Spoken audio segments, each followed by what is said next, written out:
Good evening, sir. Good evening, sir. Good evening, sir.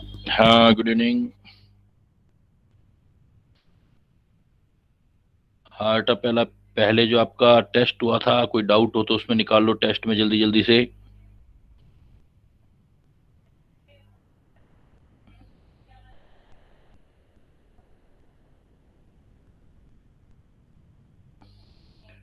ये 46 से start है ना, देख लो 49 तक किसी का, 49 तक, 50 से 52 तक,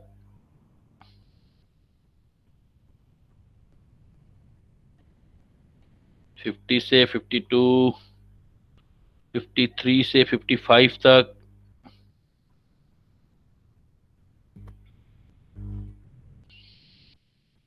53 से 55, 58 तक,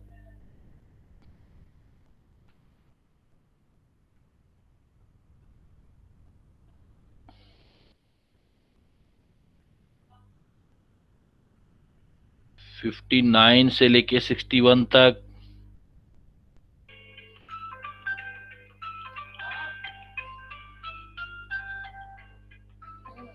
देखियो काशा कुछ पूछियो काशा।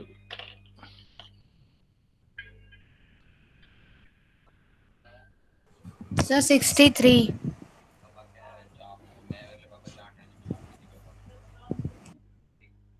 63 वाला, what is the frequency of light wave associated with period? तो टाइम पीरियड दे रखा है, फ्रीक्वेंसी का अपोजिट टाइम पीरियड होता है।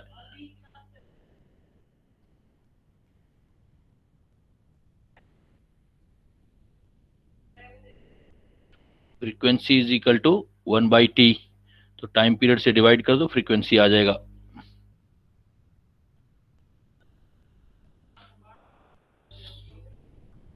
सिक्सटी 5 से 67।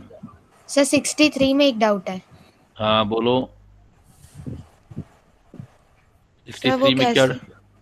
ये फार्मूला होता है बेटा, 5th क्लास का फार्मूला है। Frequency is equal to time period का रिवर्स रेसिप्रोकल। फ्रीक्वेंसी जो होती है टाइम ओके पीरियड ओके का सर। अपोजिट होता है। Okay sir, thank you. 67 तक, 66 से 67, 70 तक,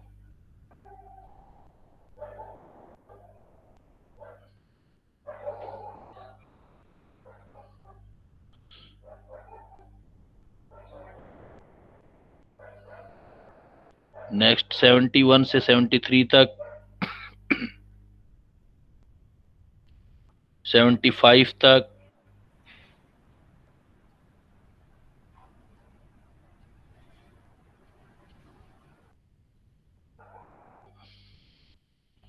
76 से 78 तक,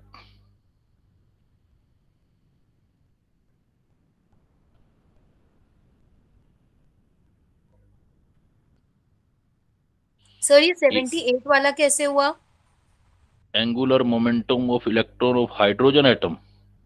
एंगुलर मोमेंटम ऑफ हाइड्रोजन, ये हार्ड क्वेश्चन है, hard and tricky. Angular momentum कह रहा है ना, तो एंगुलर मोमेंटम का फार्मूला लेना है आपने। तो एंगुलर मोमेंटम देखो क्या होता है, जनरल फार्मूला है angular momentum is equal to mvr, या mvr की वैल्यू है nh/2 पाई। तो एंगुलर मोमेंटम mvr है, तो इसमें देखो m तो चलो कांस्टेंट है, v भी आ रहा है, और r के साथ तो चलो रिलेशन देखना है आपने। तो v इज इक्वल टू क्या होता है देखो, तो एंगुलर मोमेंटम को सपोज j से रिप्रेजेंट कर दो, तो j डायरेक्टली प्रोपोर्शनल v और r आ गया। अभी v को भी हटाना पड़ेगा हमें। v इज इक्वल टू क्या होता है, v is equal to general formula use करोगे तो आपका होगा v is equal to M V R is equal to NH/2 pi है ना, तो n वाला फिर वेरिएबल मत रखो। v is equal to 2.18 into जो भी है n² अपॉन z है, n² नहीं, क्या होता है, z/n होता है। तो z/n, z की वैल्यू 1 दे रखा है, तो v इनवर्सली प्रोपोर्शनल फिर n आ गया, और एन और आर का रिलेशन क्या होता है, M V R is equal to N H, M V R is equal to N H upon 2 pi, M V R is equal to N H upon 2 pi है। तो आप देखो इसमें आपको वैल्यू किसका लेना है, M B R is equal to N H upon 2 pi, तो एन का वैल्यू देखना है एन। तो यहाँ से भी आपका वी जो है कंप्लीटली नहीं जा रहा, तो और शॉर्ट्स होते हैं। तो और क्या हो सकता है, M V R is equal to N H upon 2 pi, ये आ रही है जेड की वैल्यू। हमें रिलेशन चाहिए आर के साथ, आर का रिलेशन, और वी वेरिएबल आ रहा है, वी इज इक्वल टू हमने फार्मूला यूज किया अभी, वी इज इक्वल टू 2.98 या M V R N H upon 2 pi, तो वी इज इक्वल टू एक फार्मूला और आ जाएगा, V is equal to N H upon, और M V square R is equal to एक फार्मूला होता है K Z E square upon R square. ठीक है, यहां से आ जाएगा। तो देखो, तो z is equal to M B R, अब वापिस आ जाओ इस पर। तो angular momentum z is equal to क्या है, ये वाला कर लो, angular momentum is equal to M V R, R के साथ z का रिलेशन चाहिए आपको। अभी भी v जो है आपका वेरिएबल पड़ा है, v वेरिएबल पड़ा है, तो ये फार्मूला होता है सेंट्रीफ्यूगल इक्वल टू होता है since M V square, centrifugal force M V square R is equal to K Z E square upon R square. तो गे Z E square upon R square है, तो यहाँ आर से आर कैंसिल आ गया, तो वी का रिलेशन आ जाएगा, V square is equal to K Z E square upon M. Z की वैल्यू 1 होगी, बाकी सारे कांस्टेंट हैं, और के आर रह गया ये वाला, ये सारे कांस्टेंट है, तो v इज डायरेक्टली प्रोपोर्शनल क्या होगा, 1/√r। तो ये वाली वैल्यू और पुट कर दो यहाँ पर, एक आर था आई और एक √r आ जाएगा, तो z is equal to M, v की जगह अब डायरेक्टली प्रोपोर्शनल कर दो ना, z is equal to M तो कांस्टेंट है, आपको सिर्फ r के साथ रिलेशन चाहिए v और r, और v का रिलेशन जो होता है r के साथ वो आता है √r, तो इंटू r, तो r से r आपका कैंसिल कट जाएगा, तो डायरेक्टली प्रोपोर्शनल √r आ जाएगा। तो एंगुलर मोमेंटम r के साथ जो रिलेट होगा वो डायरेक्टली प्रोपोर्शनल √r होगा, ये नहीं लेना angular momentum is equal to direct मत ले लेना आप, क्योंकि इसमें एंगुलर मोमेंटम डायरेक्ट लिख दिया तो एक जो है कांस्टेंट नहीं है, एक चीज एम वी आर नहीं लिख सकते, आर सिर्फ नहीं देख सकते, क्योंकि एम तो कांस्टेंट है लेकिन वी कांस्टेंट नहीं है, वी डिपेंड करेगा, वी कैसे आर पर डिपेंड करेगा, इस फार्मूले से डिपेंड करेगा, वी डायरेक्टली प्रोपोर्शनल 1/r, तो दोनों आर आएंगे, वी की जगह 1/r आ जाएगा, इसकी जगह आर आ जाएगा, तो एंगुलर मोमेंटम अल्टीमेटली जो आपका आ जाएगा, मतलब जे डायरेक्टली प्रोपोर्शनल वी की जगह 1/√r, और इधर आर, तो एक आर से √r कैंसिल हो जाएगा, तो जी डायरेक्टली प्रोपोर्शनल √r, ये रिलेशन देना है आपने। जब हाइड्रोजन का केस हो z इज इक्वल टू 1 हो, अदरवाइज z की वैल्यू भी आ जाएगी। तो angular momentum of electron of hydrogen atom proportional जब भी केस आए तो आपने ये ऑप्शन देना है, √r देना है। तो थोड़ा डिफिकल्ट क्वेश्चन है ये, कैलकुलेट करके निकालना पड़ता है इसमें। 81 तक किसी का और बेटा, 81 तक, अप टू 81,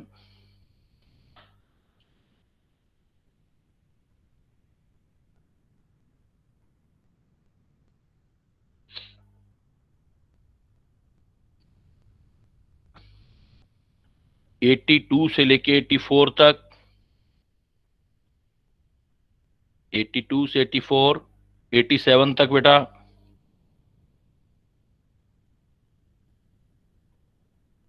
87 तक, 88 से 90 तक, 88 से 90 तक, ठीक है। तो चलो अभी स्टार्ट करते हैं, एक चीज 2 मिनट रुकना जरा।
हाँ बेटा, देखो आप लोगों को मैंने यहाँ पर छोड़ा था लास्ट क्लास में, फोटो इलेक्ट्रिक इफेक्ट।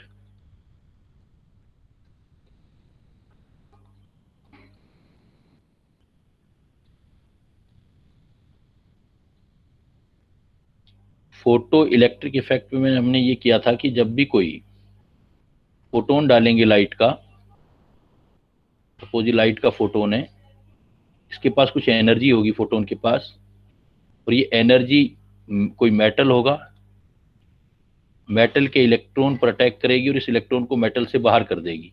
तो एटलीस्ट इसको इलेक्ट्रॉन को निकालने के लिए जितनी एनर्जी रिक्वायरमेंट होती है उसको वर्क फंक्शन बोला था, डब्ल्यू नोट, और बाकी जो एनर्जी इलेक्ट्रॉन को निकालने और चलाने में यूज होगी उसको हमने काइनेटिक एनर्जी बोला था। तो इसका मतलब हमने ये बोला था कि जो एनर्जी यूज होती है वो एनर्जी इज इक्वल टू जो वर्क फंक्शन है प्लस काइनेटिक एनर्जी में कन्वर्ट होती है, और एक्सप्रेशन भी बताया था। तो इस ई का मतलब है ये एनर्जी, ये है एनर्जी ऑफ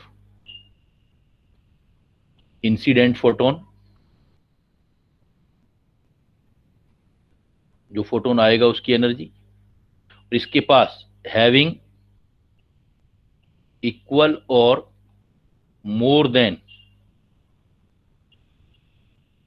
वर्क फंक्शन, ये इक्वल या मोर देन वर्क फंक्शन की होगी तभी आपका जो है इलेक्ट्रॉन इजेक्ट हो पाएगा।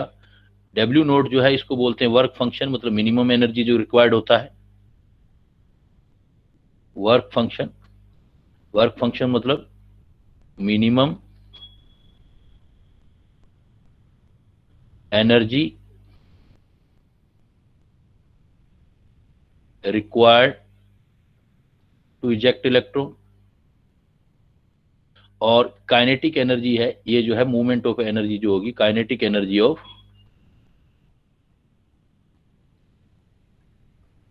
इजेक्टेड इलेक्ट्रॉन है। तो इसमें नेक्स्ट पॉइंट ये आता है कि अब जितने आपके फोटोन आएंगे, ये पॉइंट हमने कर लिया था कि भाई जितनी एनर्जी इंक्रीज करोगे आप तो उस एनर्जी से आपके फोटोन इंक्रीज नहीं होंगे, काइनेटिक एनर्जी इंक्रीज होगी। अब अगर फोटोन इंक्रीज करने हैं तो नंबर ऑफ फोटोन का मतलब होता है इंसिडेंट ऑफ लाइट। तो यहां पर अब इंसिडेंट ऑफ लाइट मतलब नंबर ऑफ फोटोन इंक्रीज करोगे, देन आपके नंबर ऑफ इलेक्ट्रॉन इजेक्टेड होंगे वो ज्यादा निकलेंगे। अब उसका काइनेटिक एनर्जी पे कोई फर्क नहीं पड़ेगा। सपोज कहने का मतलब ये है कि each photon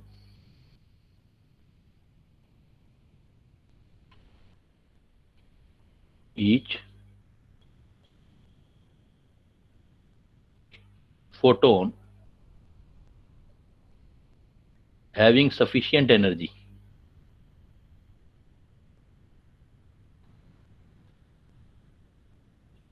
eject one electron, एक फोटोन एक इलेक्ट्रॉन को निकालेगा। अगर मैं उस फोटोन की, जो फोटोन दिया है उसकी एनर्जी इंक्रीज करूंगा तो इलेक्ट्रॉन की काइनेटिक एनर्जी इंक्रीज होगी ऑन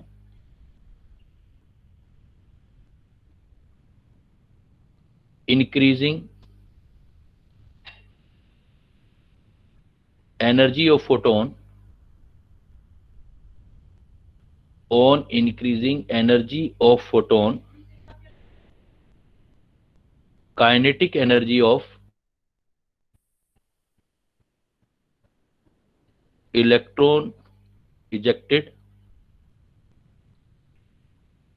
will be increase। अब अगर मैं एनर्जी ना बढ़ा करके इंटेंसिटी बढ़ा दूं, इंटेंसिटी का मतलब है बेटा फोटोन का नंबर बढ़ा दूं ऑन, क्योंकि एक फोटोन एक इलेक्ट्रॉन को इजेक्ट कर रहा है, on increasing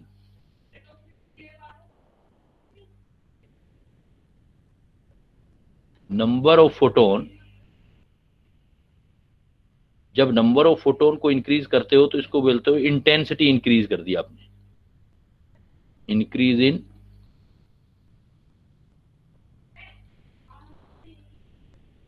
intensity on increasing number of photon, increase in intensity अगर कर देंगे तो there will be increase in number of photo electron. तो उससे क्या होगा, जो इलेक्ट्रॉन बाहर निकलेंगे वो ज्यादा होंगे, एनर्जी पे फर्क नहीं पड़ेगा। तो इसका मतलब क्या हो जाएगा कि सपोज ये मेटल है, मेटल पे एक फोटोन डाला मैंने, एक फोटोन की एनर्जी दी, वो आया और उसने यहां से एक इलेक्ट्रॉन निकाल दिया। अब मैंने क्या किया, दूसरा फोटोन डाला, तो फोटोन बढ़ाने का मतलब है मैं इंटेंसिटी इंक्रीज कर रहा हूं। दूसरा फोटोन आएगा तो दूसरा इलेक्ट्रॉन निकल आएगा। इस इलेक्ट्रॉन की अपनी काइनेटिक एनर्जी होगी, इस इलेक्ट्रॉन की अपनी काइनेटिक एनर्जी होगी। अब अगर मैं इसी फोटोन की एनर्जी इंक्रीज करता रहूंगा ब्लैक वाले की, तो इसी इलेक्ट्रॉन की काइनेटिक एनर्जी इंक्रीज होती जाएगी, लेकिन इलेक्ट्रॉन का नंबर इंक्रीज नहीं होगा। लेकिन फोटोन का नंबर बढ़ाऊंगा तो इसका मतलब इंटेंसिटी बढ़ा रहा हूं, तो नंबर ऑफ इलेक्ट्रॉन बढ़ रहे होंगे। तो नंबर ऑफ इंटेंसिटी बढ़ाने पर जो होगा काइनेटिक एनर्जी का कोई इफेक्ट नहीं आएगा। तो यह नोट आ जाएगा, नो, नोट में no effect of intensity of photon on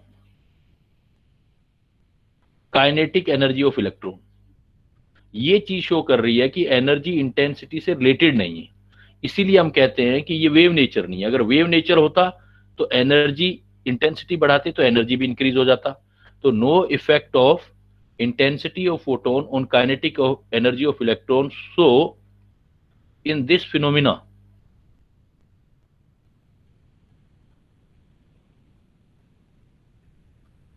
intensity is not related with kinetic energy. Intensity किसकी, फोटोन की। इंटेंसिटी ऑफ फोटोन मतलब light is not related with kinetic energy of electron. So it show the particle nature of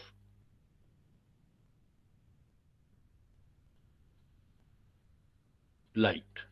इसलिए हम बोलते हैं कि photo electric effect जो है पार्टिकल नेचर ऑफ लाइट को एक्सप्लेन करता है।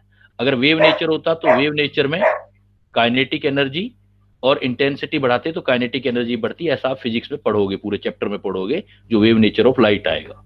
तो फोटो इलेक्ट्रिक इफेक्ट जो है वो पार्टिकल नेचर से एक्सप्लेन होता है। तो मैंने कुछ फिनोमिना दिखाए थे जो लाइट के पार्टिकल नेचर से एक्सप्लेन होते थे। अब इलेक्ट्रॉन मान लो निकल गया। अब एक पॉइंट और, एक होता है स्टॉपिंग पोटेंशियल, एक को बोलते हैं हम स्टॉपिंग पोटेंशियल। ये क्या चीज है देखो, अब आपने क्या किया है, इधर से फोटो इलेक्ट्रिक इफेक्ट शो कर रहे हो आप, इधर से आप फोटोन डाल रहे हो। ये सपोज फोटोन, लाइट का फोटोन है, ये आ रहा है इस पर, और इधर से इलेक्ट्रॉन निकाल रहा है। ये इलेक्ट्रॉन आगे सर्किट में जा रहा है और सर्किट में जाके इलेक्ट्रिसिटी प्रोड्यूस कर रहा है। इसीलिए इसको बोल रहे हैं फोटो इलेक्ट्रॉन। और जो ये करंट प्रोड्यूस करेगा उसको बोलेंगे फोटो इलेक्ट्रिक करंट। अगर इस करंट जितनी प्रोड्यूस कर रहा है इसके अपोजिट ऐसा सर्किट बना दें हम जो इस इलेक्ट्रॉन को क्लोज कर दे, मतलब इस इलेक्ट्रॉन को मूवमेंट को क्लोज कर दे, तो वो इलेक्ट्रिसिटी रुक जाएगी। उसी को हम बोलेंगे स्टॉपिंग पोटेंशियल। मतलब फोटो इलेक्ट्रिक इफेक्ट को प्रिवेंट करने के लिए जो अपोजिट डायरेक्शन में पोटेंशियल लगेगा, वोल्टेज लगेगी, उसको बोलेंगे स्टॉपिंग पोटेंशियल। तो क्या बोलेंगे कि photo electrons are responsible for photo electric current. जो मूव करेंगे किसी सर्किट में, इलेक्ट्रॉन का जो फ्लो होता है वही करंट होता है। तो photo electrons are responsible for photo electric current. अब इस करंट को रोकना है। द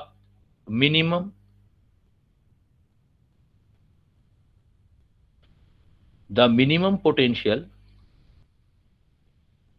और voltage which required to prevent photoelectric current,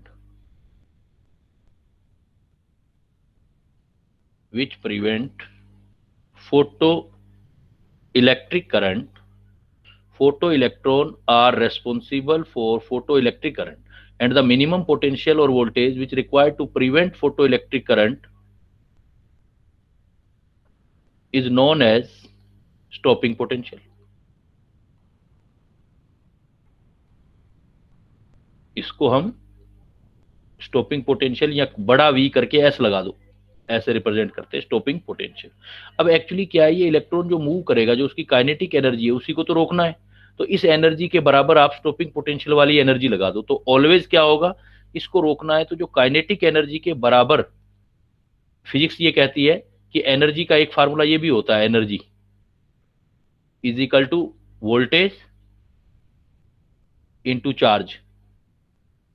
मतलब एनर्जी जो होता है, ये भी फार्मूला होता है ई वी, चार्ज जो है क्यू, वी क्यू भी होता है। तो यहां पर देखो, अगर स्टॉपिंग पोटेंशियल वी एस है और चार्ज इलेक्ट्रॉन का ई है, तो kinetic energy is equal to kinetic energy, अगर मैं काइनेटिक एनर्जी ले लूं तो ये बराबर हो जाएगी स्टॉपिंग पोटेंशियल में वी वोल्टेज, क्यू चार्ज। तो चार्ज है ई और वी है वोल्टेज वी एस।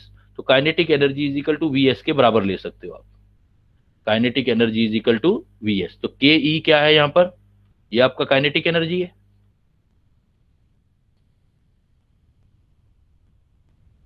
और ई जो है इलेक्ट्रॉनिक चार्ज,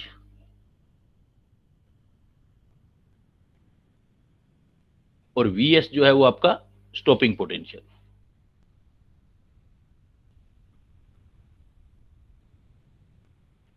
स्टॉपिंग पोटेंशियल है। सपोज आपके लिए इस टाइप का प्रॉब्लम आता है एक, कि आपको ये प्रॉब्लम बनाना है, ग्राफ बनाना है। सपोज क्वेश्चन है आपका कि आपको स्टॉपिंग पोटेंशियल जो है वर्सेस फ्रीक्वेंसी में ग्राफ बनाना है। ये ग्राफ आ गया। तो अब स्टॉपिंग पोटेंशियल वर्सेस फ्रीक्वेंसी में आपको ग्राफ बनाना है, तो बेटा कैसे बनाओगे? देखो, वी नो दैट फार्मूला क्या होगा, जो भी एनर्जी दोगे, energy is equal to work function plus kinetic energy. तो E इज इक्वल टू, अच्छा, kinetic energy is equal to, मैं लिखना चाहूं तो, क्योंकि काइनेटिक एनर्जी इधर लाऊं तो क्या बन जाएगा, kinetic energy is equal to E minus work naught. तो काइनेटिक एनर्जी जो है, काइनेटिक एनर्जी हम ले रहे हैं EVS के इक्वल, तो यहां लिख दो EVS। एनर्जी ले रहे हो आप एच न्यू, ये आपका एच न्यू, ये आपका कांस्टेंट है, ये एच न्यू नोट, इसको डब्ल्यू नोट रहने दो। अब क्या करो आपको VS राइट साइड में लेफ्ट साइड में रखना है, और न्यू को लेफ्ट साइड में, क्योंकि VS वर्सेस ये है आपका ग्राफ, तो VS यहां रहने दो, is equal to H upon E, ये nu minus work naught E। ये एक इक्वेशन बन गया हमारे पास। इस इक्वेशन में जो VS है, ये सपोज Y एक्सिस है, तो Y इज इक्वल टू, ये constant value H upon M, ये X एक्सिस पर ले रहे हो Y is equal to MX, ये माइनस का साइन, ये सारा कांस्टेंट है, तो C। ये एक स्ट्रेट लाइन इक्वेशन है। इस इक्वेशन को बोलते हैं स्ट्रेट लाइन इक्वेशन। मैथमेटिक्स कहती है स्ट्रेट लाइन इक्वेशन है, जिसका ये वाला जो होता है, ये स्लोप है, ये आपका इंटरसेप्ट है, और m जो है आपका स्लोप है। तो y is equal to mx minus c वाली इक्वेशन में, मैथमेटिक्स के अकॉर्डिंग ये फार्मूला, ये फिजिक्स में भी ग्राफ बनने सीखे होंगे, तो m जो है वो स्लोप है, स्लोप पॉजिटिव है, और ये c जो है वो इंटरसेप्ट है,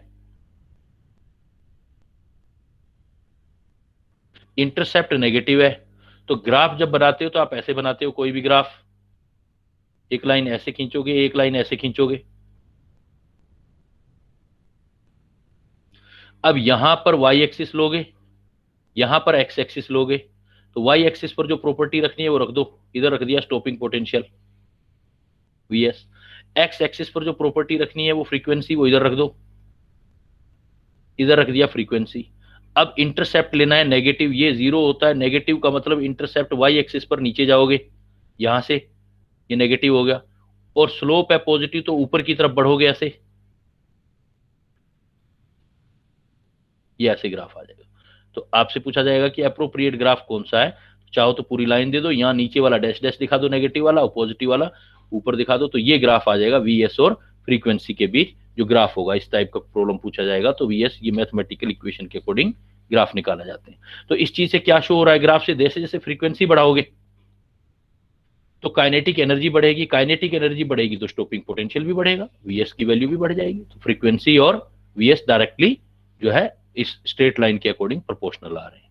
तो इस टाइप के हमारे प्रॉब्लम आते हैं और ये चीज ये शो करती है कि हमारा जो फोटो इलेक्ट्रिक इफेक्ट है वो photo electric effect particle nature से एक्सप्लेन होता है। अब हमारी बेटा यहां तक ये बात हो गई कि जो बोहर ने थ्योरी दी उस बोहर थ्योरी से बहुत सारे एक्सप्लेनेशन आ गए। उसमें पार्टिकल नेचर का भी यूज किया हमने, स्पेक्ट्रम भी बनाया, फोटो इलेक्ट्रिक इफेक्ट एक्सप्लेन किया, एनर्जी निकाली। फिर भी हमारे क्या थे कि कुछ फेलियर थे।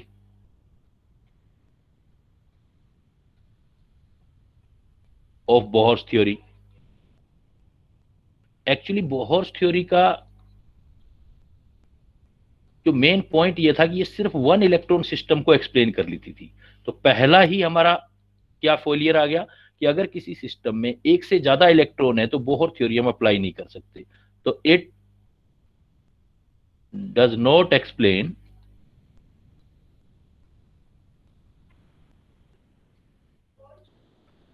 Multi electron system. Multi electron system spectra, एक से ज्यादा इलेक्ट्रॉन हैं एक ही एटम में तो उसको हम does not explain multi electron spectra, या मल्टी इलेक्ट्रॉन सीधा लिख दो मल्टी इलेक्ट्रॉन स्पीसीज। ये सिर्फ वन इलेक्ट्रॉन सिस्टम के लिए एप्लीकेबल था, मल्टी इलेक्ट्रॉन के लिए नहीं था। दूसरा, कुछ आगे चल के स्टडी हुई तो हमने देखा कि जो स्पेक्ट्रल लाइन है जो आपने बनाई, लाइमन बामर पाशन ब्रैकेट, ये स्पेक्ट्रल लाइन अगर इसको मैग्नेटिक फील्ड या इलेक्ट्रिक फील्ड में रख दें तो ये लाइनें स्प्लिट हो जाती हैं, मतलब ये लाइनें दूसरी छोटी छोटी लाइनों में बट जाती हैं। तो ये जो स्प्लिटिंग है इसका एक्सप्लेनेशन इसके पास नहीं था। तो होता क्या है कि splitting of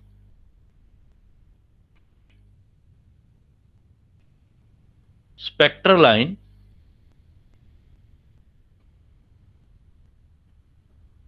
in electric field, अगर इलेक्ट्रिक फील्ड के अंदर स्प्लिटिंग ऑफ हो रही है, splitting of spectral line in electric field, ये जो होती है इसको बोलते हैं Stark effect. Stark effect, splitting of spectral line in electric field Stark effect होता है। एंड स्प्लिटिंग ऑफ, सीधे सीधे क्वेश्चन आएंगे कि भाई स्प्लिटिंग इलेक्ट्रिक फील्ड में हो रही है तो क्या नाम दोगे, मैग्नेटिक फील्ड में हो रही है तो क्या नाम दोगे। Splitting of spectral line in magnetic field,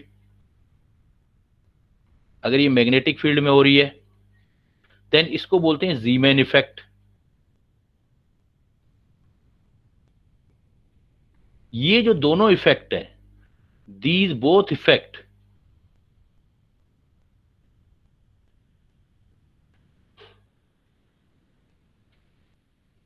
can not explain, इस थ्योरी से ये दोनों इफेक्ट भी एक्सप्लेन नहीं कर सकते कि भाई जीमैन इफेक्ट क्यों आता है, स्टार्क इफेक्ट क्यों होता है। एक्चुअली ये मल्टी इलेक्ट्रॉन सिस्टम आते हैं तो उसमें आता है। आगे चल के जो भी पढ़ेंगे इस चैप्टर में, जैसे आगे चल के अभी मैं पढ़ाऊंगा एक थ्योरी जिसको बोलते हैं de Broglie hypothesis of dual nature of matter. पहले ड्वेल नेचर लाइट की बात की थी, अब ड्वेल नेचर ऑफ मैटर की बात करेंगे। अब आगे चल के अभी हम पढ़ेंगे ड्वेल नेचर ऑफ मैटर। तो ये कॉन्सेप्ट भी ये थ्योरी एक्सप्लेन नहीं कर सकी, ये भी आगे पढ़ना है। इसी टाइप से होता है हाइजेनबर्ग अनसर्टेनिटी प्रिंसिपल है एक, हाइजेनबर्ग अनसर्टेनिटी प्रिंसिपल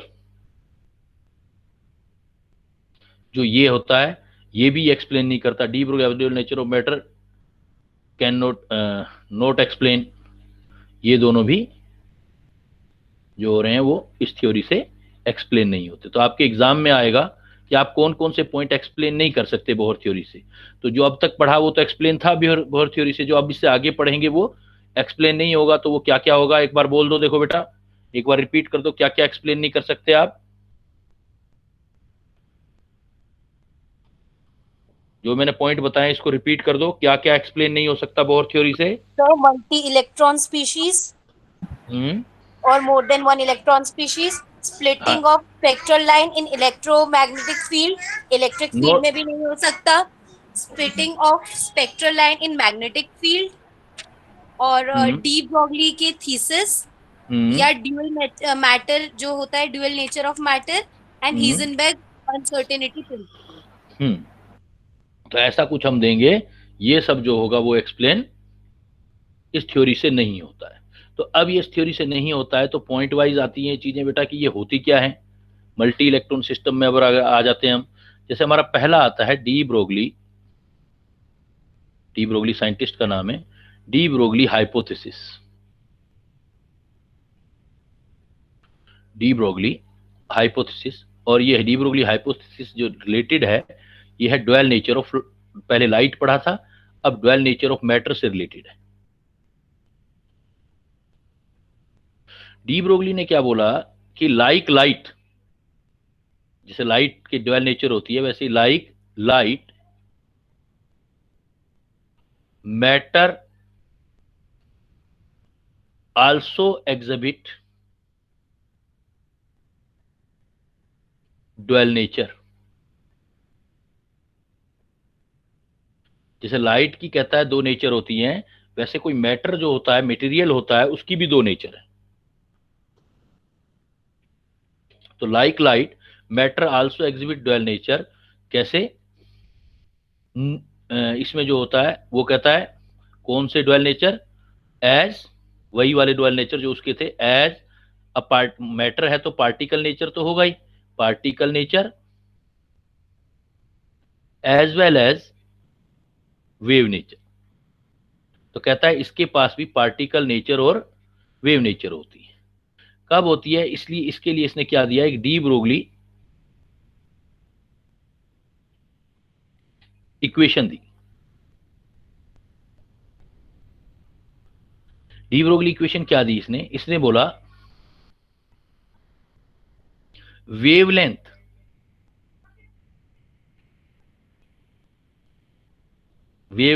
जिसको लेमडा बोलते हो, वेवलेंथ का मतलब है वेव नेचर।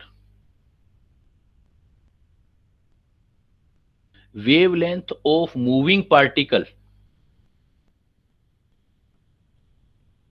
कोई भी पार्टिकल जब मूव करता है, wavelength of moving particle is inversely proportional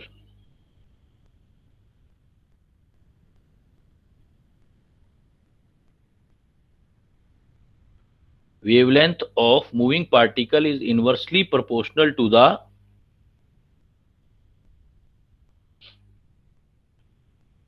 particle nature, मतलब the momentum। पार्टिकल नेचर का मतलब होता है मोमेंटम, मतलब p, मोमेंटम को p से रिप्रेजेंट करते हैं। Momentum wavelength of moving particle is inversely proportional to momentum मतलब हो गया पार्टिकल नेचर। उसने कहा कि पार्टिकल नेचर में भी ड्वेल होती है, पार्टिकल नेचर भी होती है, पार्टिकल नेचर के साथ वेव नेचर भी होती है। जब कोई पार्टिकल मूव करता है तो उसके साथ वेव नेचर भी एसोसिएटेड होती है। कैसे बोला उसने बोला ऐसे, कहता है सपोज कोई भी, जैसे मान लो इलेक्ट्रॉन है, मूव कर रहा है कोई इलेक्ट्रॉन, छोटा सा पार्टिकल इलेक्ट्रॉन है, जब ये मूव करेगा ऐसे मूविंग होना चाहिए। अगर इलेक्ट्रॉन मूव कर रहा है ऐसे, कोई मूविंग पार्टिकल होना चाहिए, जब मूव करेगा तो उसका मोमेंटम तो होगा ना कुछ। मोमेंटम क्या होता है? Mass into velocity. जब वो मूव करेगा तो उसके साथ साथ क्या है कि मूवमेंट के साथ साथ वेव भी बनेगी, वेवलेंथ भी बनेगी। तो बट ये दोनों नेचर क्या होंगी, एक दूसरे के बिल्कुल अपोजिट होंगी। उसने बोला वेवलेंथ जो होता है inversely proportional to momentum. Equate करने के लिए उसने भी प्लैंक थ्योरी का हेल्प लिया। उसने बोला lambda is equal to H upon P. अब lambda is equal to H upon P दिया उसने। एच वही था, लेमडा जो था ये क्या था, ये वेवलेंथ था। किस चीज का वेवलेंथ था बेटा? ये वेवलेंथ किसका था? ऑफ जो भी मूव कर रहा है पार्टिकल, मूविंग पार्टिकल के साथ जो वेवलेंथ बनता है वो वेव था। और पी जो था वो मोमेंटम था, मोमेंटम ऑफ मूविंग पार्टिकल। ये मूविंग पार्टिकल का मोमेंटम था। एच जो है वो प्लैंक कांस्टेंट है, जिसकी फिक्स वैल्यू होती है 6.6 इंटू 10⁻⁻34 जूल सेकेंड होता है। तो lambda is equal to H upon p उसने रिलेशन दिया, इस रिलेशन को बोलते हैं हम डी ब्रोगली इक्वेशन। इस इक्वेशन से बहुत सारे फार्मूले बन सकते हैं, बिकॉज पी के बहुत सारे फार्मूले होते हैं। क्या क्या फार्मूले होते हैं वो सारे अप्लाई कर सकते हो आप। नोट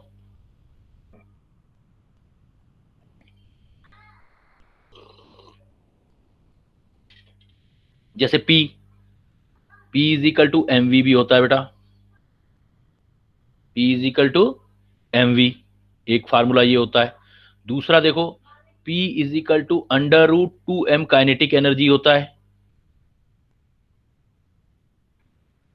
2m काइनेटिक एनर्जी भी रख सकते हो। P is equal to √2m kinetic energy physics के फार्मूले हैं। और काइनेटिक एनर्जी अभी थोड़ी देर पहले किया आपने, QV होता है, QV काइनेटिक एनर्जी वोल्टेज के साथ रिलेट करना चाहते हो तो P is equal to √2m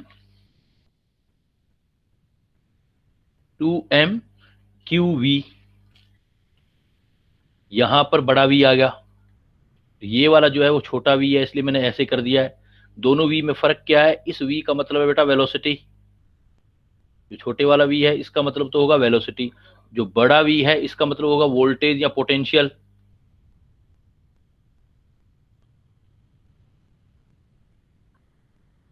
जो अप्लाई कर सकते हैं हम वोल्टेज या पोटेंशियल होगा। तो इस फार्मूले से आप डिफरेंट टाइप के फार्मूले भी बना सकते हो, P की जगह ये वैल्यू रखते जाओ।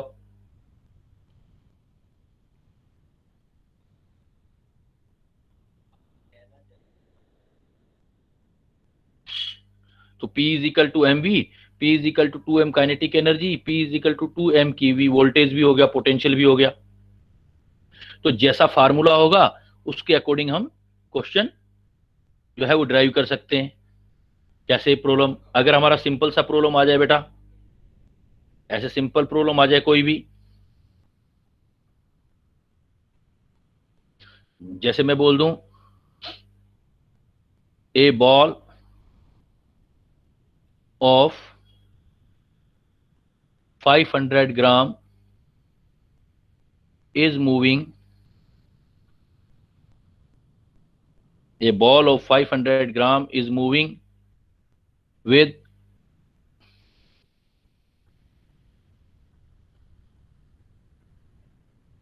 120 kilometre per hour speed.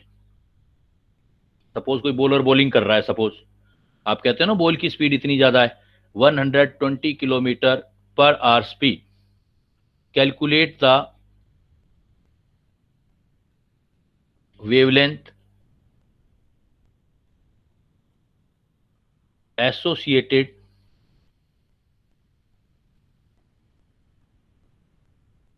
With this ball. Suppose ये सोल्व करना है अपने को, ये बॉल है कोई, किसी बॉलर ने बॉल फेंका, बॉल मूव कर रहा है, तो पहले इसका मोमेंटम चाहिए, P is equal to M v से हमें ये मोमेंटम मिल जाएगा। फिर ये मोमेंटम के बाद हम देखेंगे कि इसके साथ वेव कितनी बनती है, वेव का क्या साइज होता है वो निकाल सकते हैं हम, लेमडा। तो हमारे पास जनरल फार्मूला क्या है बेटा, देखो lambda is equal to H upon p, और P की जगह लिखा जा सकता है एच अपॉन एम वी। तो हम ये वाला फार्मूला लगा सकते हैं। देखो लेमडा निकालना है, H की वैल्यू है, M की वैल्यू है, V की वैल्यू है, लेकिन यूनिट देख लेना है कि सपोज आपको किस में निकालना है। मैं सारे बता देता हूं मैं आपको। सपोज आपको मीटर पर सेकंड में निकालना है, SI में निकालना है, तो मीटर पर सेकंड में निकाल लो। तो कैसे सोल्व करोगे, H का वैल्यू रखोगे, SI में निकालना चाहते हो तो 6.6 इंटू 10⁻⁻34 जूल सेकेंड।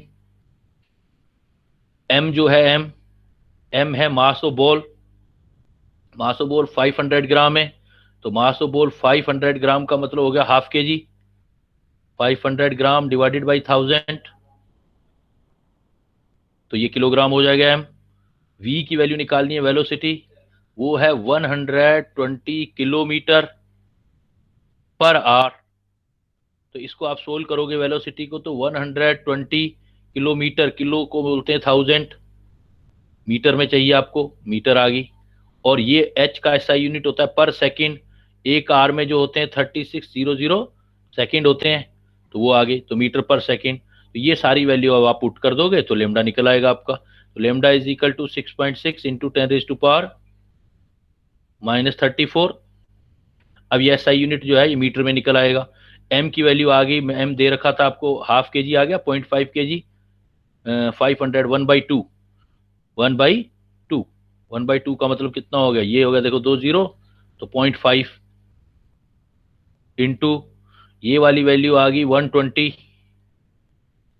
इंटू 10⁻3, ये ऊपर चला जाएगा 3600, जो आपको सोल्व करना है उस हिसाब से निकालते जाओ। देखो ये तो इससे कैंसिल हो जाएगा, और आपका जो 120 है 12 से हो जाएगा, देखो 10 3, ये 0 भी कैंसिल हो गया। तो अब ये पावर ऊपर ले जाओ, आपको देखो जो आएगा, जो भी आंसर आ रहा है, lambda is equal to 6.6 into 3 into 10 34 37, एक चला गया 36, इतना मीटर आ गया। तो इतना मीटर है तो इसका मतलब ये तो बहुत कम है, माइनस में इतना मीटर है। इसलिए जब बॉल मूव करती है उसके साथ जो वेवलेंथ होती है वो बहुत ही छोटी है, बहुत छोटी है, तो आपको दिखाई नहीं देती, दिखती ही नहीं है, आपको देख ही नहीं पाते हो आप। 6.6 इंटू 10⁻⁻36 मीटर। तो हम इस टाइप से वेवलेंथ कैलकुलेट कर सकते हैं। ऐसे ही सपोज मैं आपको बोल दूं,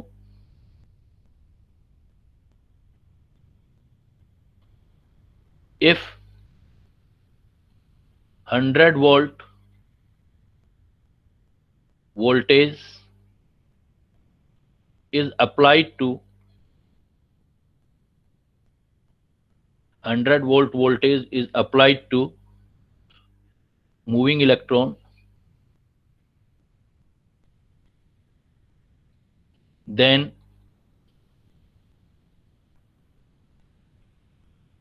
calculate the wavelength associated with moving electron.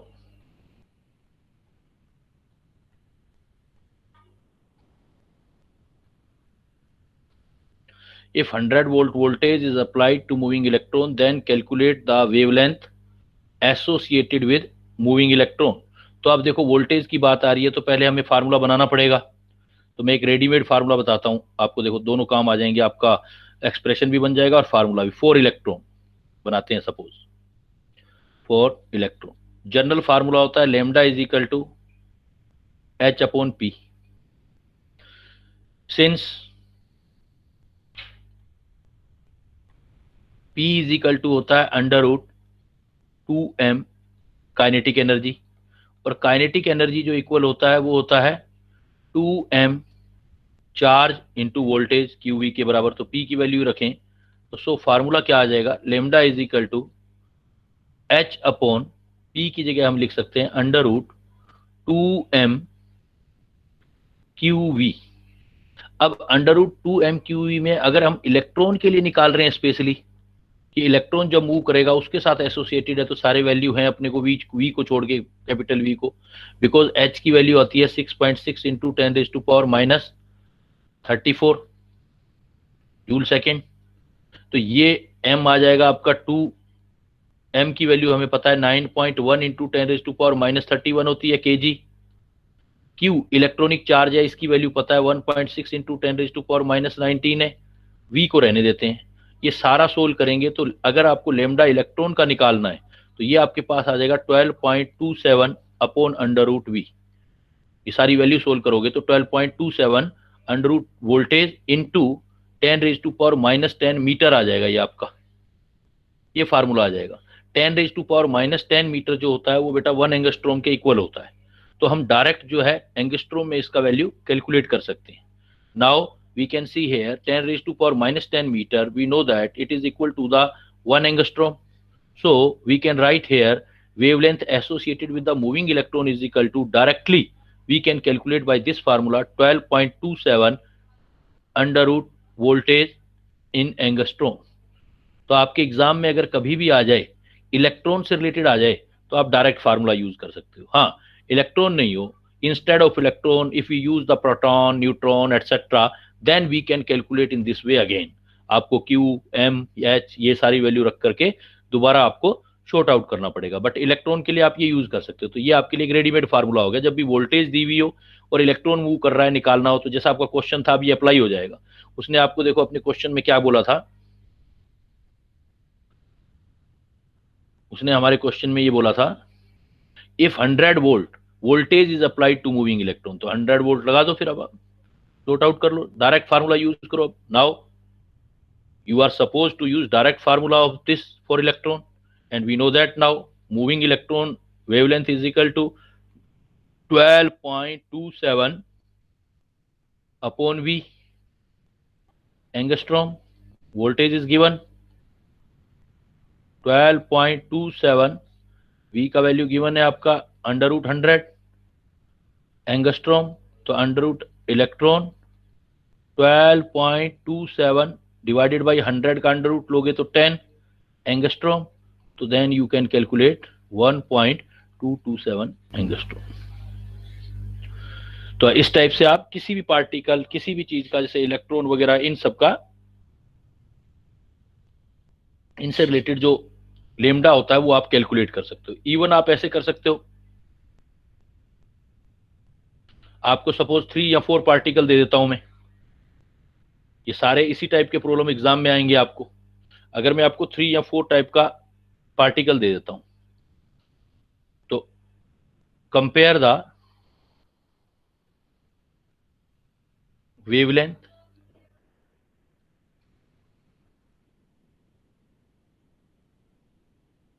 associated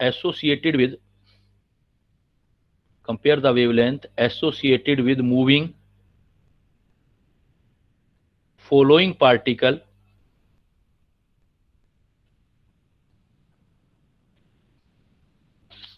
moving following particle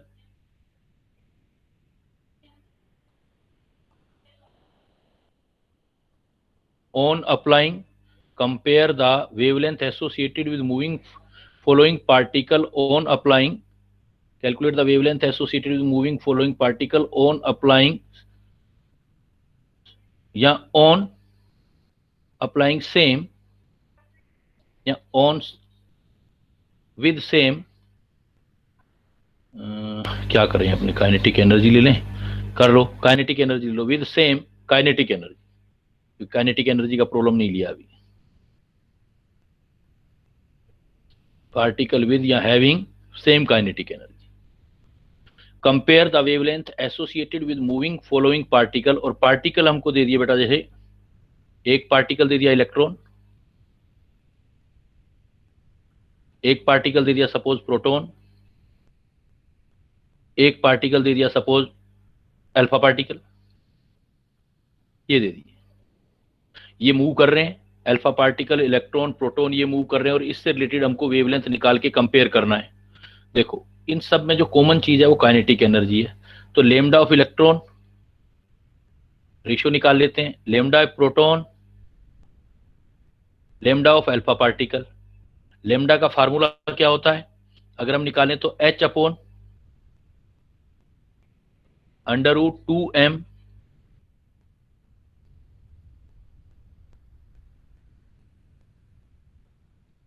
kinetic energy होता है, इधर भी आ जाएगा तो H upon 2m kinetic energy आ जाएगा, इधर भी आ जाएगा तो lambda upon 2m kinetic energy आ जाएगा। बट इसमें क्या है कि काइनेटिक एनर्जी सेम है, H सेम है, सिर्फ मास अलग है, मास ऑफ इलेक्ट्रॉन अलग होता है, मास ऑफ प्रोटॉन अलग होता है, और मास ऑफ जो आपका अल्फा पार्टिकल अलग होता है। अगर सीधा कैलकुलेट करना है तो H से H कैंसिल हो जाएंगे ये, और सीधा पता लग रहा है कि जिसकी नीचे की वैल्यू छोटी होगी तो ओवरऑल ज़्यादा हो जाएगा, तो सीधा आंसर आ गया, बिकॉज सबसे ज़्यादा मास किसका होगा, मास ऑफ इलेक्ट्रॉन से ज़्यादा है मास ऑफ प्रोटॉन, और मास ऑफ प्रोटॉन से ज़्यादा होता है मास ऑफ अल्फा पार्टिकल, तो सीधा ही आ जाएगा, जिसका मास ज़्यादा उसका उससे रिलेटेड लेमडा कम, तो लेमडा ऑफ इलेक्ट्रॉन, फिर लेमडा ऑफ प्रोटॉन, और लेमडा ऑफ अल्फा पार्टिकल, ये चीज़ आ गई। दूसरा, अगर पूरा कैलकुलेट करना है तो वैल्यू भी पुट करके आप निकाल सकते हो, रेशो निकालना है तो रेशो निकाल लो, जो चीज़ें कैंसिल हो गई वो कैंसिल होगी, बाकी जो वैल्यू है पुट कर दो। तो आपको देखो इन स्टार्टिंग क्लासेस में मैंने बताया था mass of proton is equal to approximate 1836 के आसपास मास ऑफ इलेक्ट्रॉन का होता है। तो मास ऑफ इलेक्ट्रॉन जो हो जाएगा, मास ऑफ इलेक्ट्रॉन की जगह मास ऑफ प्रोटॉन रखेंगे, इसको मास ऑफ प्रोटॉन ही रहने देते हैं, और इसको मास ऑफ अल्फा पार्टिकल जो होता है वो twice of mass of proton होता है, मास 4 टाइम होता है मास इसका। तो मास ऑफ प्रोटॉन इतना, और मास ऑफ जो ये है आपका इलेक्ट्रॉन का हो गया मास ऑफ इलेक्ट्रॉन। तो इधर लिख लो, mass of electron is equal to mass of proton divided by 1836 time, और मास ऑफ अल्फा पार्टिकल है ये 4 time of mass of proton है, mass of alpha particle 4 time of mass of proton है।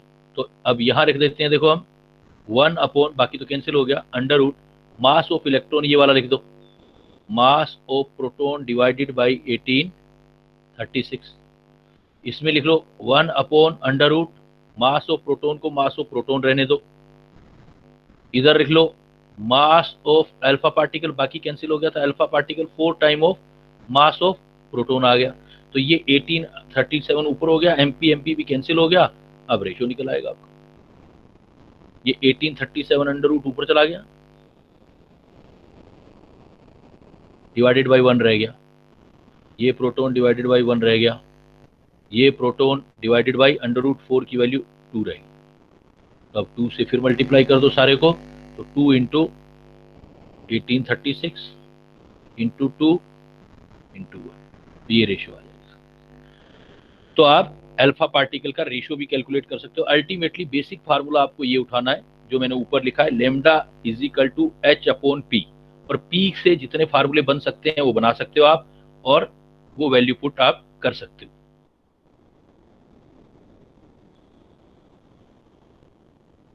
ये फार्मूले सारी बात है, बाकी क्वेश्चन चाहे हम 10 और कर लें कोई फर्क नहीं पड़ता, जब तक आपका ये बेसिक क्लियर है तो बाकी चीजें क्लियर होती चली जाएंगी। तो बेसिक फार्मूला आपका lambda is equal to H upon p, basic formula lambda is equal to H upon p, p की वैल्यू एम बी लिख सकते हो आप, पी का value under root 2m kinetic energy रख सकते हो, पी का वैल्यू 2m QV लिख सकते हो, जैसी क्वेश्चन में रिक्वायरमेंट उसके अकॉर्डिंग आप ये सारा वैल्यू पुट कर सकते हो। मतलब ये बोहर थ्योरी आई, और बोहर थ्योरी 1 इलेक्ट्रॉन सिस्टम के लिए थी, और ये थ्योरी जो थी जितने भी इलेक्ट्रॉन हो सबके लिए थी। तो जब सबके लिए थी तो इन दोनों थ्योरी को रिलेट किया गया बेटा, भाई इसमें रिलेशन निकाला गया।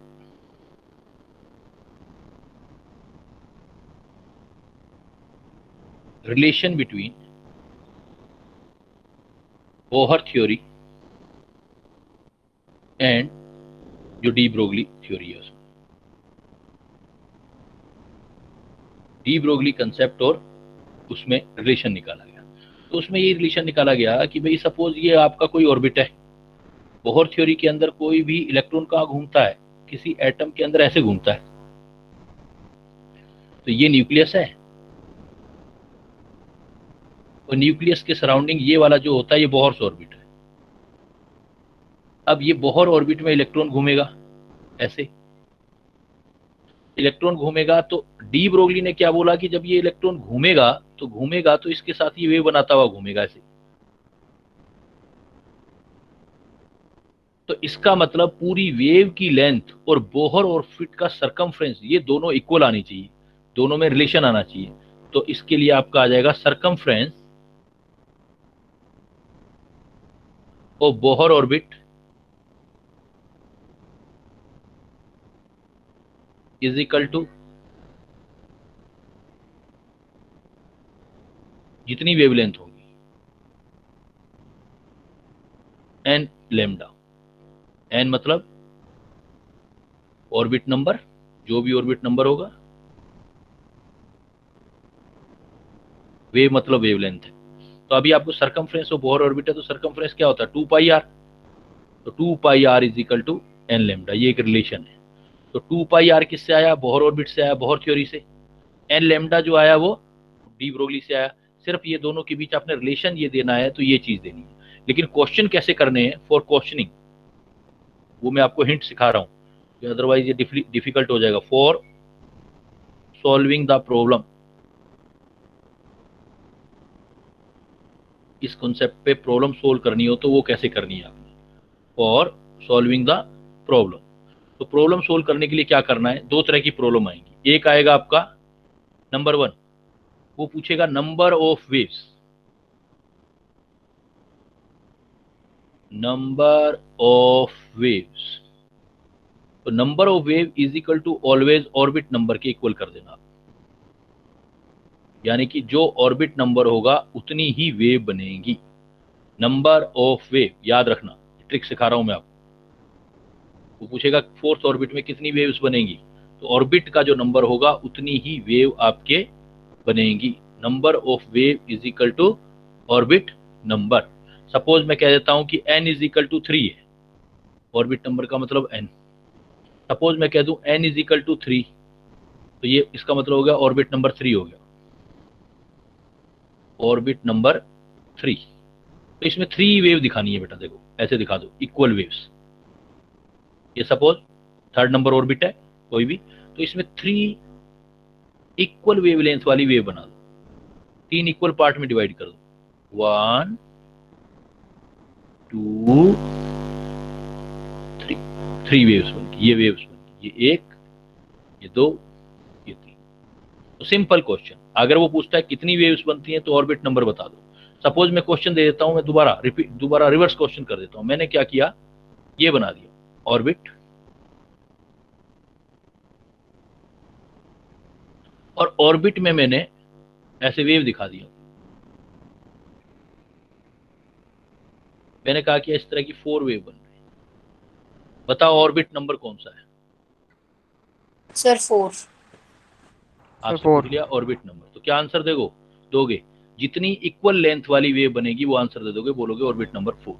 तो पहला बड़ा सिंपल सा क्वेश्चन, ज्यादा कंफ्यूजन में जाना ही नहीं है। अगर आ जाए तो number of wave is equal to orbit number, या ऑर्बिट नंबर दिया है तो नंबर ऑफ वेव्स। जैसे मैं पूछूं कि अगर 5th ऑर्बिट है तो कितनी वेव्स बनेंगी उसके अंदर, 5। सिंपल। दूसरा काम देखो, दूसरी चीज, दूसरा इसमें जो प्रॉब्लम आएगा, अभी नीट में आया नहीं अभी तक, लेकिन अभी पिछले साल किया है, उसमें पूछ लिया जेई मेन में, तो नीट में भी कभी भी आ सकता है ये वाला प्रॉब्लम। तो ये भी तरीका देख लो। अगर वो पूछ ले लेंथ ऑफ वेव्स, टोटल जितनी वेव्स बन रही है उसकी लेंथ, या उसको वेव लेंथ भी बोल देगा वो, आपने कंफ्यूज नहीं होना, आपने उसको लेंथ ही समझना है टोटल। जब भी लेंथ ऑफ वेव कहे तो आपने लेंथ ऑफ वेव मतलब लेमडा जो भी निकालनी है is equal to n lambda 1 use करना है आपने। Lambda n is equal to n lambda 1, और लेमडा 1 बिकॉज लेमडा 1 जो है वो सरकमफ्रेंस ऑफ फर्स्ट ऑर्बिट है, लेमडा 1 इज इक्वल टू 2 पाई, या क्या होगी, लेमडा 1 इज इक्वल टू क्या होगी, सरकमफ्रेंस ऑफ फर्स्ट ऑर्बिट होगी। तो फर्स्ट ऑर्बिट की सरकमफ्रेंस कितनी आएगी बेटा, 2 पाई r1। तो lambda n is equal to n lambda 1 लिख दोगे आप, और लेमडा 1 सोल्व करना है, एन पड़ा रहने दो, तो ये फार्मूला यूज कर दो, lambda n is equal to n, lambda 1 की जगह सरकमफ्रेंस लिख दो फर्स्ट ऑर्बिट की, 2 पाई r1। हमेशा r1 यूज करो जिसका भी r1 निकालना है। तो आपके पास लेमडा एन का डायरेक्ट फार्मूला क्या हो गया, देखो 2 पाई एन r1, हमेशा ये यूज करो। इसमें क्या होगा, जब भी जिसकी भी लेंथ निकालनी है तो पाई पाई है, 2 2 है, एन क्या हो जाएगा यहां पर, ऑर्बिट नंबर, एन क्या हो जाएगा, ऑर्बिट नंबर, और r1 क्या हो जाएगा, radius of first orbit, radius of first orbit use करना। आप हमेशा न्यूमेरिकल करना हो तो ये वाला फार्मूला यूज करना, 2 पाई एन r1। सारे क्वेश्चन इसी से सोल्व हो जाएंगे आपकी, 2 पाई एन r1। कैसे, मैं एक आधा सैंपल भी दे देता हूं। सपोज मैं ऐसे लिख लेता हूं,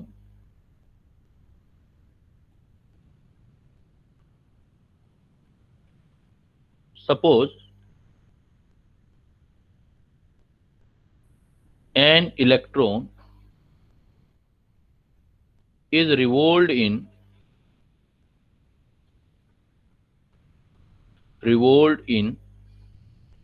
second orbit of Li positive ion, calculate the wavelength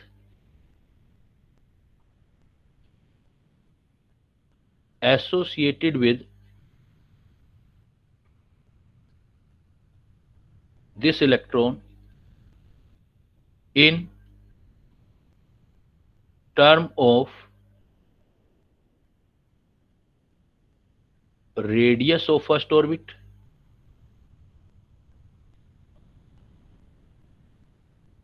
and in angstrom। एक में वैल्यू निकालनी है, एक में सिर्फ फार्मूला निकालना है। देखो बेटा कैसे यूज करोगे, तो आपने बेसिक फार्मूला मैंने बता दिया आपको क्या यूज करना है। Lambda n is equal to 2 pi n lambda 1। कहीं मत घूमना, इस फार्मूले से इधर उधर कहीं मत जाना। 2 पाई एन लेमडा 1। एन क्या चीज था यहां पर,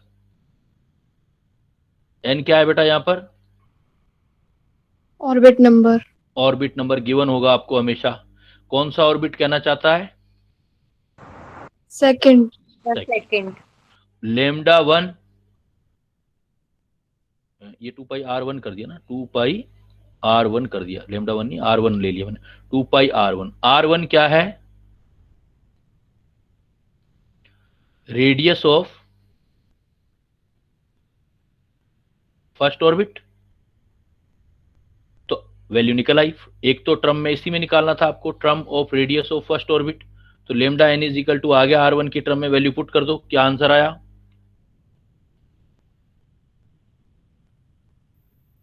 lambda n is equal to 2 pi n की वैल्यू 2, R1 की टर्म में चाहिए आपको। पहला case lambda n is equal to 4 pi R1 आ गया। दूसरा आपको वैल्यू चाहिए, तो value is equal to formula होता है आपके पास R is equal to 1 electron system में बोहर थ्योरी में फार्मूला क्या यूज करते हो, 0.529 n स्क्वायर अपॉन z। अब देखो n आपका लेना है 1,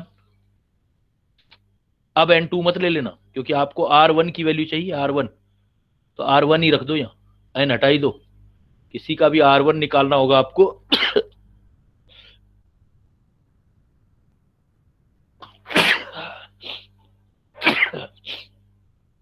R1 की वैल्यू होती है 0.529 अपॉन Z, और Z की वैल्यू देखो कितनी आएगी, Z का वैल्यू लिथियम आयन है, लिथियम के लिए, हाइड्रोजन के लिए 1, हीलियम के लिए 2, लिथियम के लिए 3।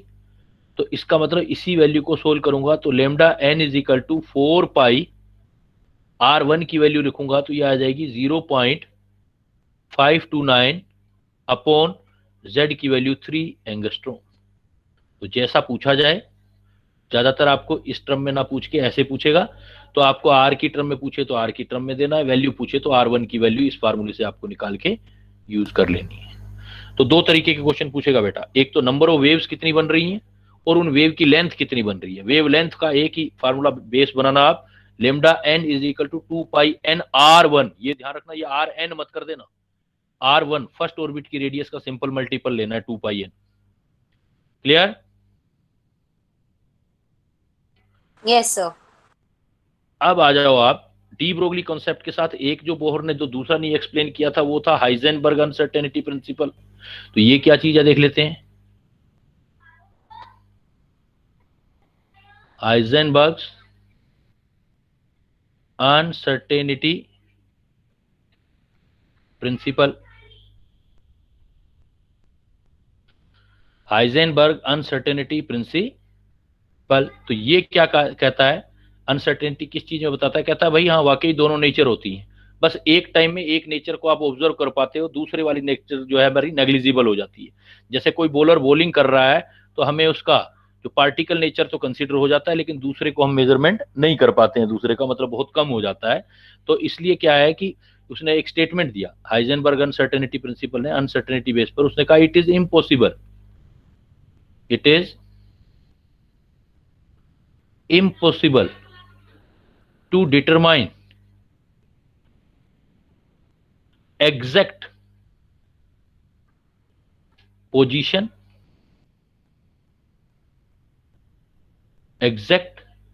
पोजीशन को हम x से लिखते हैं, and momentum, position and momentum को p से लिखते हैं, साइमुलटेनियसली मतलब एक साथ दोनों चीजें आप ऑब्जर्व नहीं कर पा सकते और ये इम्पॉसिबल ऐसा करना। कहता है it is impossible to determine exact position and momentum simultaneously for microscopic particle, बहुत जो छोटे पार्टिकल हैं उनके लिए माइक्रोस्कोपिक पार्टिकल्स।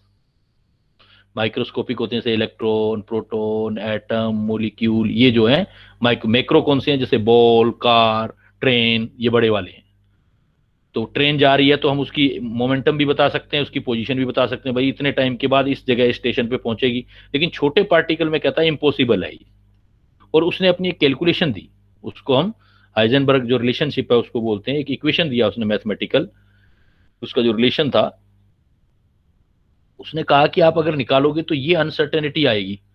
मैथमेटिकल एक्सप्रेशन था, रिलेशन था, delta x into delta P equal या ग्रेटर देन, इतना तो रहेगा ही, h/4 पाई। इसको हम हाइजेनबर्ग रिलेशन बोलते हैं। यहां पर डेल्टा एक्स का मतलब है अनसर्टेनिटी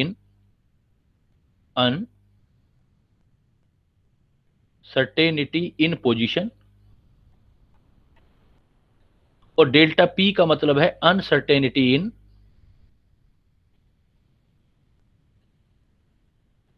मोमेंटम। कहता है दोनों चीजें निकालोगे एक साथ, आप जब भी कैलकुलेट करोगे तो इतनी प्रॉब्लम तो आएगी, h/4 पाई, वही प्लांक थ्योरी पर बेस्ड था। मोमेंटम h/4 पाई में से अगर h बार की फॉर्म में लिख देते हैं तो h bar is equal to होता है h/2 पाई। तो कई बार ऐसे भी लिखा होता है h/2 पाई की जगह h बार/2, ये भी यूज कर लेते हैं, h बार को h/2 पाई भी लिख लेते हैं। तो delta x into delta P h/4 पाई, मिनिमम इतनी अनसर्टेनिटी तो वो कहता है रहेगी। Delta x into delta P h/4 पाई। लेकिन ये कहता है कि ये बात सिर्फ किसके लिए लगती तो सब पर है, लेकिन सिग्निफिकेंट जो है ये थ्योरी जो नोट नंबर 1, भाई एप्लीकेबल सब पर है। दिस रिलेशन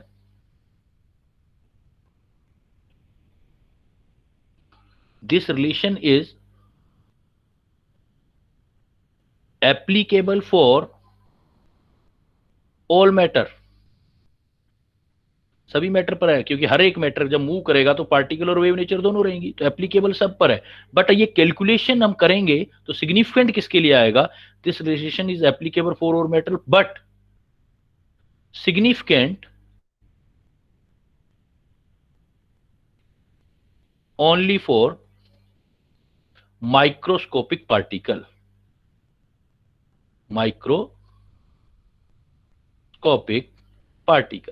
सिग्निफिकेंट जो है वो माइक्रोस्कोपिक पार्टिकल के लिए है सिर्फ। तो माइक्रोस्कोपिक पार्टिकल के लिए सिग्निफिकेंट कैसे है जरा देखो। सपोज देखो, अगर मैं ये बोलता हूं कि आपने इस केस में जब भी ये प्रॉब्लम आ जाए, हिंट मैं ये दे रहा हूं कि जब भी ये आपको हाइजेनबर्ग प्रिंसिपल पर प्रॉब्लम आ जाए, जो चीज निकालनी है, क्योंकि ये मैथमेटिक्स है, जो चीज निकालनी है वो लेफ्ट में रखना और बाकी सारी चीजें राइट में ले जाना।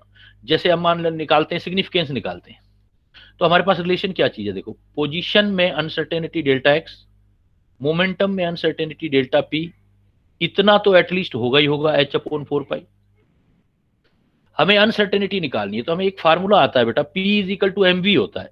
Since P is equal to mv होता है तो m तो कांस्टेंट है, अगर चेंज इन वेलोसिटी हो रहा है तो इसका मतलब चेंज इन मोमेंटम हो रहा है। तो डेल्टा एक्स को मैं ऐसे लिख सकता हूं, delta x m del v is equal to h/4 pi. अब delta x upon del v, तो जिन जिन में अनसर्टेनिटी है ये निकालनी है, सपोज अनसर्टेनिटी अपने को ये राइट साइड में रख लो आप, जो आपका अनसर्टेनिटी है, जो चीज निकालना है वो आप राइट साइड में रखो। तो delta x into delta v is equal to मेरे पास आ जाएगा h/4 पाई m।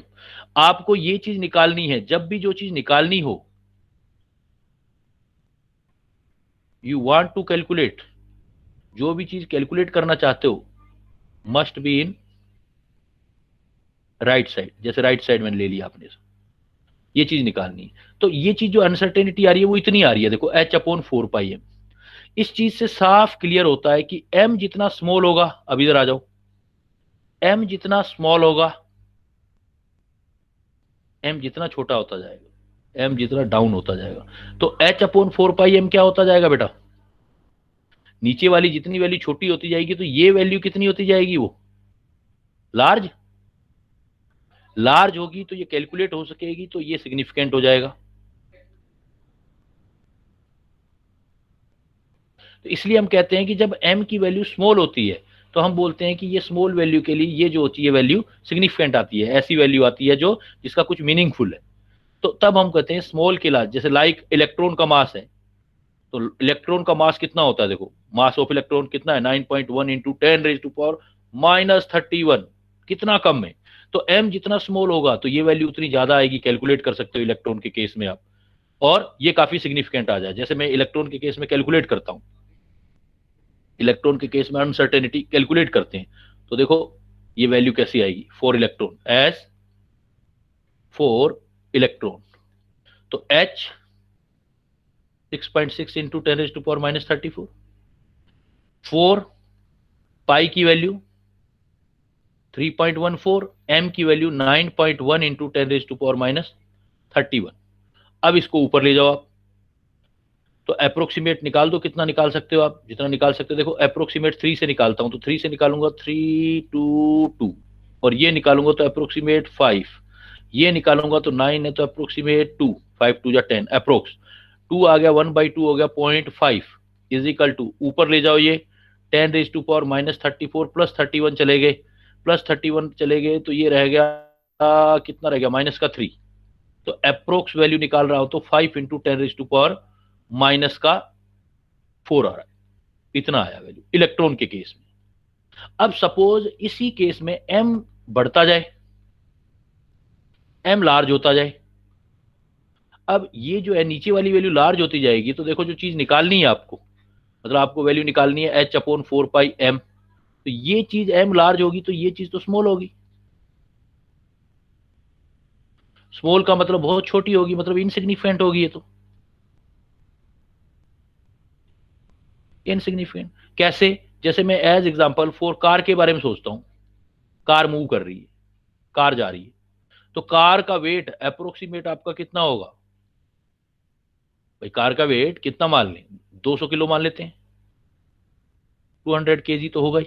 तो अगर ये वैल्यू कैलकुलेट करूंगा तो कितनी आएगी, h 6.6 इंटू 10⁻⁻34, 4 पाई की वैल्यू 3.14, m की वैल्यू अप्रोक्सीमेट हम कह रहे हैं 2 तो आ ही रही है। मान लेता हूं मैं कार की बजाय और कोई ट्रक ले लेता हूं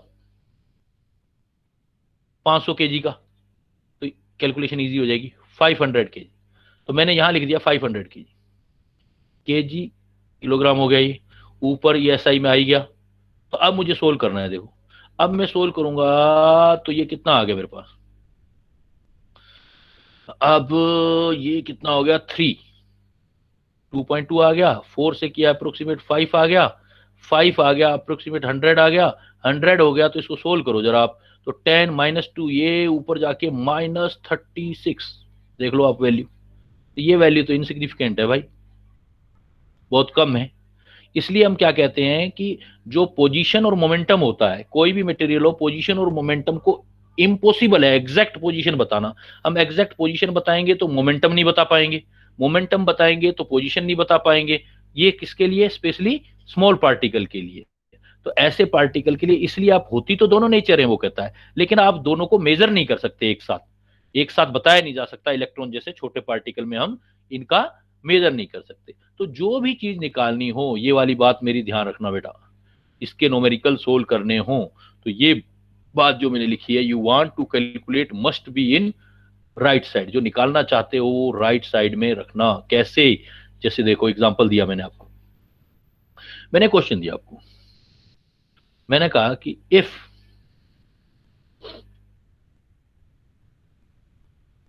uncertainty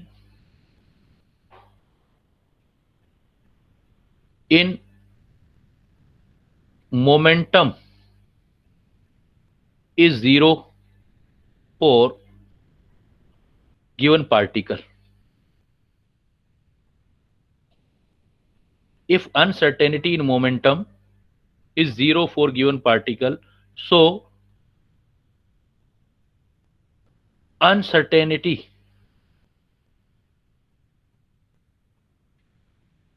in position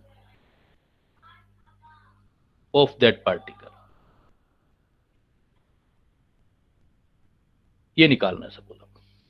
सबसे पहले क्या लिखोगे, सॉल्यूशन निकालोगे तो सबसे पहले फार्मूला लिखोगे। सॉल्यूशन में फार्मूला क्या है, delta x into delta P at least H upon 4 पाई। ये है delta x into delta P H upon 4 पाई। अब उसमें से क्या गया है, जो आपको चीज निकालनी है, देखो क्या निकालना है पहले देखो। सो अनसर्टेनिटी इन पोजीशन, आपको पोजीशन निकालनी है, तो पोजीशन को आप राइट साइड में रखोगे, बाकी सारी चीजें लेफ्ट साइड में ले जाओ। आपका क्वेश्चनिंग अपने आप शॉर्ट आउट हो जाएगी। थ्योरी से सोल्व नहीं करना, मैथमेटिक्स अप्लाई करके आपने सोल्व करना है। देन क्या हो जाएगा, देखो delta x is equal to H upon 4 pi delta p. अब आपको जो चीज निकालनी है निकालो, वैल्यू पुट करो डेल्टा एक्स, बाकी वैल्यू पुट करो मत करो। डेल्टा पी कितना है आपके पास बेटा, अनसर्टेनिटी इन मोमेंटम कितनी है देखो आपके पास, सर जीरो। तो किसी चीज को जीरो से डिवाइड करूंगा तो कितना आंसर आएगा, किसी चीज को जीरो से डिवाइड करते हैं तो क्या आंसर, इन्फिनिटी। तो आंसर आ गया, हाँ बस अपने आप आंसर निकल आएंगे। मैथमेटिक्स से सोल्व करना है, मैं किसी चीज को जीरो से करूंगा तो आंसर आ जाएगा इन्फिनिटी, मतलब डिफाइन नहीं है ये। तो ऐसा क्वेश्चन आ गया तो आप डेल्टा एक्स जो दोगे वो इन्फिनाइट दोगे। तो होगा कब सॉर्ट आउट आपसे क्वेश्चन, जो चीज निकालनी है। I am again saying anything you want to calculate that would be या दैट मस्ट बी इन कौन सी साइड, राइट साइड। बाकी सारी की सारी चीजें आप लेफ्ट साइड में ले जाना। अपने आप जो चीज निकालनी है वो मैथमेटिकली निकल के आ जाएगी आपके पास। जैसे इसी प्रॉब्लम को मैं ऐसे दे देता, मैं क्या देता हूं, ऐसे एग्जामिनर देते हैं। जो मैंने क्वेश्चन आपको लिखे हुए हैं ये एग्जामिनेशन में आए हुए हैं। जैसे ये प्रॉब्लम ऐसे आया, if uncertainty in position is equal to uncertainty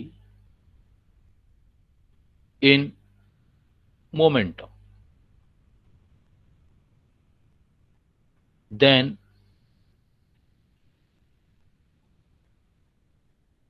provide the expression for uncertainty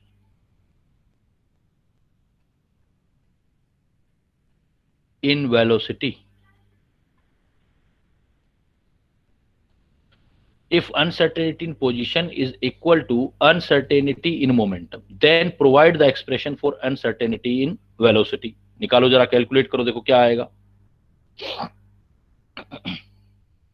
try करो, लेट्स ट्राई।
यस सर, आ गया।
हाँ बेटा, निकाला किसी ने ये? क्या अगर यस पोजीशन सर। कितना आया? Sir H/8πm। H/8πm। कुछ गड़बड़, देखो देख लो क्या हुआ है, लेकिन गुड, वेल एफर्ट। देखो, uncertainty in position equal to uncertainty in momentum है आपका, और एक्सप्रेशन अनसर्टेनिटी इन वेलोसिटी है। तो वी नो दैट, सबसे पहले तो हाइजेनबर्ग प्रिंसिपल लगाओ आप, delta x into delta p is equal to at least H/4π तो होगा। अब हमें क्या निकालना है? अनसर्टेनिटी इन वेलोसिटी निकालना है। तो वेलोसिटी एक्स से तो बन नहीं सकता, वेलोसिटी तो पी से बन सकता है। और कंडीशन क्या दी है, uncertainty in position is equal to uncertainty in momentum. हमें पता है कि delta p is equal to जो वेलोसिटी होती है एम डेल वी है, ये ओके हो गया। इधर वो कहना चाहता है कि डेल्टा एक्स और डेल्टा पी दोनों इक्वल है, तो डेल्टा एक्स की जगह भी डेल्टा पी रख सकता हूं मैं। तो डेल्टा एक्स की जगह मैं रखूंगा पहले delta P into delta P H upon 4 पाई। अब क्या है कि डेल्टा पी की जो वैल्यूज हैं वो रखते हैं वेलोसिटी की टर्म में, because we want to calculate velocity. तो वेलोसिटी रखोगे तो आप डेल्टा पी की वैल्यू आ जाएगी एम डेल वी, और ये भी वैल्यू आ जाएगी m del v is equal to H upon 4 pi. मैंने आपको क्या बोला था,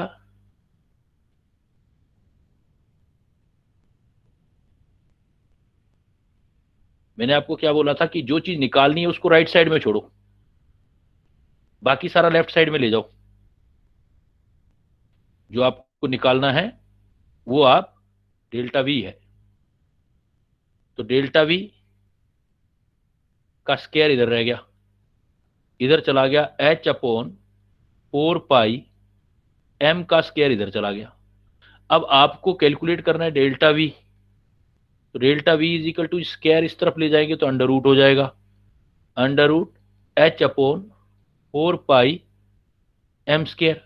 आपको डेल्टा वी की वैल्यू कैलकुलेट करना है बेटा, तो delta v is equal to h under root h ही रहेगा, एम स्क्वायर एम हो जाएगा बाहर आ जाएगा, और 4 भी बाहर आ जाएगा, तो बाहर आ जाएगा अपने पास 4 का अंडर रूट 2 हो जाएगा, एम स्क्वायर का अंडर रूट एम हो जाएगा, अंदर रह जाएगा हमारे पास एच अपॉन पाई।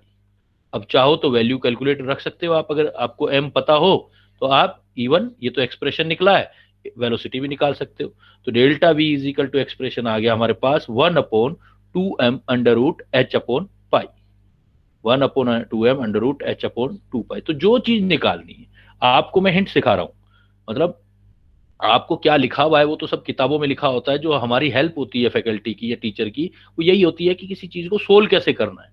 तो वो चीज मैं आपको सिखा रहा हूं, बार बार बोल रहा हूं, जब भी ऐसा केस आ जाए तो आपको जो चीज निकालनी है फार्मूले वार्मूले पुट करके जो चीज निकालनी हो वो आप राइट साइड में रख देना, बाकी सारी आप लेफ्ट साइड में रख देना।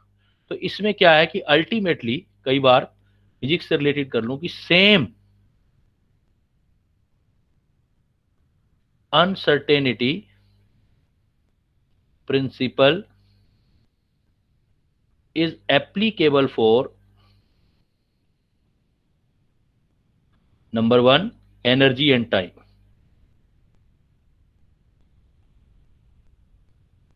और number 2 कोऑर्डिनेट, पोलर कोऑर्डिनेट। ये फिजिक्स में होते हैं पोलर कोऑर्डिनेट, एक तो कार्टेशियन कोऑर्डिनेट होते हैं एक्स वाई जेड, एक पोलर कोऑर्डिनेट एंगल होते हैं थीटा एंड फाई, उनके बीच भी सेम यही रिलेशन आता है। तो एनर्जी और टाइम भी आ जाए तो ये आप ये लिखा हुआ आ जाए delta E is equal to delta t, even approximate h लिखा आ जाए तब भी ठीक है, एच बार कर दिया उसने, एच अपॉन 2 पाई कर दिया तब भी ठीक है। इसी टाइप से पोलर कोऑर्डिनेट, क्योंकि अप्रोक्सीमेट कर दिया अब हमने, और पोलर कोऑर्डिनेट में थीटा इंटू फाई आ जाए तब भी अप्रोक्सीमेट एच बार में आ जाए तब भी ठीक है, तब भी आप ये चीज यूज कर सकते हो। तो एनर्जी और टाइम में भी हो सकता है ये अनसर्टेनिटी, फिजिक्स में पढ़ोगे एनर्जी टाइम पोलर कोऑर्डिनेट, लेकिन केमिस्ट्री के पॉइंट ऑफ व्यू से जो अनसर्टेनिटी पढ़नी है वो आपने जो ऊपर पढ़ी है पोजीशन एंड मोमेंटम में, जो मैंने आपको यहां बताया है। तो आज देखो बेटा हमने क्या पढ़ा, थोड़ा सा जल्दी से अब इसको रिवाइज कर दो। आज सबसे पहले हमने क्या पढ़ा था, स्टार्टिंग कहां से किया था, स्टार्टिंग हमने किया था बेटा बोहर थ्योरी की जो है फेलियर्स। तो ये मल्टी इलेक्ट्रॉन सिस्टम